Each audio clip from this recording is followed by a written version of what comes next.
Hello everyone, thank you for joining me. I'm Kerry. Today I'll be showing you a flamingo beach towel I made.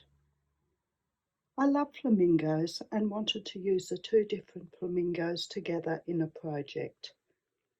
I think I'll add some stitching on the towel for some ripples. The towel is another gift for a baby. I've been making a few recently. The appliques were made using Sheepy's Katona cotton and a 2.5mm hook.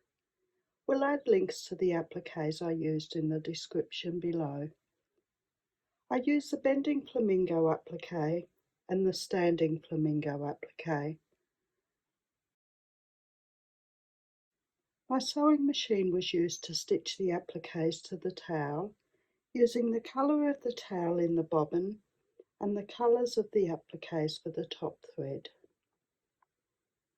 If you've liked my video, please like, subscribe and share. I'm also on Facebook, Instagram, Pinterest and Patreon. The details are in the description below, along with the details of my website where I have my patterns and the details of my Facebook group. Thank you for watching. See you next time. Bye.